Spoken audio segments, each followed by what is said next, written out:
Hi folks, so I'm making this video to talk about the preparations I did for the 160 kilometer edition of 2022's Deerfield Dirt Road Randonnée. It's also called the D2R2.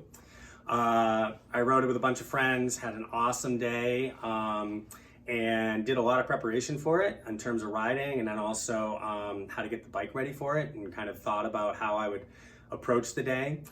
There's a lot of information in chat rooms and on different web pages and things about how different people were setting up their bikes, but I wasn't really able to find a YouTube video kind of where anyone detailed what they did. So I thought I'd make this video just to sort of share, here's how I approached the event, and also kind of offer my thoughts about how well it worked afterwards. Hope you find this useful. Let's get to it. I want to show you what I've done to the bike to kind of get ready for it. I'm going to be riding the State All-Road, steel frame, carbon fork. The big changes I made with the gearing, it's a 12-speed. It's got the 12-speed Rival Axis Explorer group set, and 12-speed in the back with a 10 to the 44. And the bike came with a 42 tooth, so it comes better to one, but like, it's been said on a bunch of other videos, pathless pedal, things like that.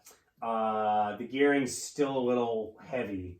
So I went down to the smallest chainring that the Rival group set can support, which is a 38. So I'm gonna run a 38-44. And on the test ride, it did okay. There's part of me that wouldn't mind going a little bit smaller, but I think this will be a pretty good balance. I'm just gonna, if I have to stop on the hills, I'll stop on the hills. So that's probably the biggest change I made. The tires I'm gonna be running are the WTB Rattler 700 by 44s. I have the light and fast rolling casing. I don't think, fingers crossed, I don't think I have to worry too much about sidewalls or anything like that. I'm just gonna have to kind of be mindful of that when I'm riding on some of the rougher stuff. But I think that they have good volume, and I'm confident in the tires, even though I haven't done the event before. All right, folks. So the other important parts of the setup really involve hydration in the back. Temperatures Saturday are supposed to be up around 90, high 80s, somewhere in that neck of the woods. And I think with the distance between the stops and the elevation, everything, I'm gonna carry 4 water bottles. I can do 2 down here in the frame. The State does not carry a 3rd bottle on the bottom of the down tube. So I ordered this thing. It's a triathlon mount off Amazon. I think it was like 30 bucks, it's aluminum. And this can hold 2 bottles in the back. And when I was doing my practice rides, the bottles were bouncing out. So I'm grabbing this little strap that I don't know where the hell I got this, but I got this little strap with a hook on it. And what I can do is hook this on the bottle cage and then put it over the top. And when I had this on my practice run, it kept it in. All right, it just kind of holds down enough pressure that these bottles don't bounce out, which I'm kind of psyched about.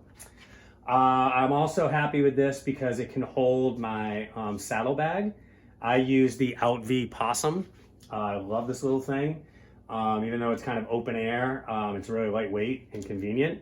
I can just undo the Velcro here, and this unwinds, and I've got an extra tube. I've got 2 CO2 canisters, levers, and I've also got the Out-V B17 multi-tool right here. All right. Right now I have a light on. I don't know if I'm actually going to use it, but that's kind of the setup here in the back. Hopefully I won't need to open this up and use any of this stuff. And then up here at the front of the bike, I kind of have a 2-part system is what I'm picturing here. I'm using the Revelit Designs top tube bag. There's no bolt mounts here, so I've got the strap mounts. And I love the little bungee, magnetic kind of bungee hook system here. Real easy to do one-handed. In here, I'm gonna have my plug kit for the tires, all right, bacon strips, so I can, hopefully I won't need them, but just in case. I'm gonna have my gels. I use untapped maple syrups, kind of appropriate going into Vermont, so I'm gonna have these up here. I'm also gonna have a variety of bars up here as well. So this will be where I can reach for things while I'm riding. or if I need to grab something quick when I stop, all that will be in here. It's kind of a small top tube bag, so what I'm picturing is when this needs to be replenished, I can come from the front up here. This is the state handlebar bag. I paid for it when I got the bike, and I paid for it actually thinking about this event, the D2R2. So in here, I will have more gels and bars to replenish the top tube bag as I need to. I'm also picturing carrying a few sandwiches in here, some maybe some peanut butter and jellies, peanut butter and banana. I think I'm gonna put extra Noon tablets in here for refilling the electrolytes. I also have got a few sunblocks. I got this from the MS ride a couple weeks ago. Also have some mosquito wipes just in case. So I'm kind of picturing in here the things that I will access when I stop, so I can refill this, and then also kind of the bigger, bulkier foods. I am gonna have, you know, pockets on my jersey, but I'm kind of hoping not to have to weigh myself down too much. And then I got my Wahoo here. All right, that'll live here. And then last but not least, I'm keeping the bell on. I love my bell. Matches really good. And even though it's dirty, doesn't this bar tape look great? I love this bar tape. BTP. Anyway, that's kind of my system for the D2R2. I'm hoping it works. Fingers crossed, everything will go well. I'm expecting a long day in the saddle, probably a painful day, but I'm also expecting to have a lot of fun. Looking forward to it. I'll let you know how it goes. So for people who are thinking about signing up for the D2R2, just be prepared for an extremely well-organized event. From the emails you get ahead of time to the sign up and packet pickup, all the way through the end, it's just outstanding how organized it is. And if any of the volunteers and organizers happen to watch this video, I just want to drop a big thank you. You know, it just made the ride so pleasurable with everything that was put into all the rest stops and everything from beginning to end. I also have to say too that if you're thinking about doing it, find a great group to ride with. I had an outstanding group with Sean, Ellen, Rob, Chris, the other Sean. Unfortunately, Phil couldn't make it, but it really made enjoying the scenery with the covered bridges, the fields, the mountains, the Berkshire is just so beautiful. The scenery is just breathtaking, and if you've got friends that you can enjoy it with, it really helps make the suffering worthwhile. And to that end, be prepared to suffer. I mean, these climbs, I had to dig deeper than I ever had. Nice job, Chris. At any point, you got it. You know, on any ride I'd ever done. I'm really glad that I put the time and energy in all the way back in the wintertime with, you know, going into the gym, the rides that I did in the spring.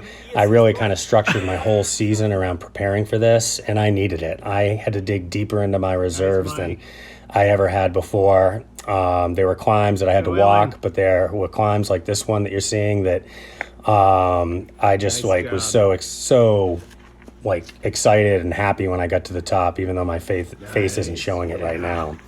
I got to thank my friends. You know, Sean took this video. Ellen took a bunch of the photos that you're seeing here as well. This is Ellen climbing. And yeah, it just was great. But you worked. I mean, my heart rate was in the red a lot during this climb. All right, so just be prepared to work and put the energy in ahead of time that you need to. All right, folks. So if I had to do it over again, what would I keep? What would I change? I would definitely keep the tires. Everybody I rode with were in the 38 to 47 range. Chris had 47s on his 650B wheels. Most of the other group, people in the group had 38s. Anywhere in that range I think would be great. I was happy with the 44s because there were some loose sections that I liked the extra traction. Downhills, I loved bombing them. Vermont gravel roads are just fun to bomb down, and I was really glad to have a little beefier, more traction oriented tire. That said, I had them at a road pressure. They were a little more firm in the high 30s, and that was perfect. That was perfect the whole ride. I never felt the need to change anything with my tires. So 38 to 44 is probably the sweet spot for tires. So next up would be water bottles. 4 bottles was more than necessary, I think, on this ride, but that comes with a caveat. The weather was not as hot as it was forecast. It was probably 5 to 10 degrees cooler. I think we were in the low, maybe mid 80s when the sun peeked out from behind the clouds. And I accounted for that. The middle section, which I'd say was from the first rest area to lunch, was 20 something miles. And it averaged over 100 feet of climbing per mile. And I went with 3 bottles. I just sort of, didn't start with one of them full. But I knew we were going to stop at a general store, and we, bought a couple gallons of water and we replenished everybody there because we had about 10 more miles to go to the lunch stop. If the weather had been as hot as it was forecast, or if we didn't have the general store to stop at, I would have wanted that 4th bottle. So that would be my sort of, comments to think about on that. And then with regards to bag setup, I was really happy with the bags that I had. The top tube bag, the handlebar bag worked really well. But I was a little intimidated. I saw other people's setups. There are people there with full frame bags, people with backpacks, or hydration packs. I got a little intimidated and I carried more on me than I needed. I had more gels, more bars, more stuff on me than I really needed, especially after I saw the rest areas. The only thing that I would say is the rest areas didn't have any gels with caffeine in them. So if you're somebody who likes to get a little caffeine jolt, you might want to make sure you're carrying that on you. But the rest areas had candy, chips, cookies, pickle juice. They had everything that you would need. They had fixins to make sandwiches. So I could have really cut a lot of weight and carried less stuff on me. And that would be one big change that I would make for next. So I guess the last thing I would say or talk about would be the gearing. I'm going to paraphrase one of the emails the organizers sent, which was, be prepared for climbing 15% when you're tired. And we regularly hit 15%. In fact, mile 68, the cue sheet said, we would be starting a 4-mile climb. And my God, there was 15% for 75 yards. And I had to walk it, and I'm okay with that. I think Sean and Ellen were able to ride it, which was awesome. But one of the things I loved about this event is it showed me where my limits were. For me, 38 by 44 was fine. If I had mountain bike gearing, maybe I could have climbed that last section, but I was really happy with what I had. So I'm just going to end with a big thank you. Thank you to the Franklin Land Trust for putting together a fabulous event. This is one of the best fundraisers I've been part of. So thank you for that, to the organizers, the volunteers, and everybody out in the Berkshires. Thanks. And especially for the people I rode with. It was a great day out. Phil, we missed you, but thank you, Ellen and Sean, for coming down from Maine. Chris, Rob, Sean, I always love riding with you guys. And it was a wonderful day. If any of you are thinking about, riding the D2R2, highly recommend it. Outstanding. Thanks for watching, and have fun and keep on riding.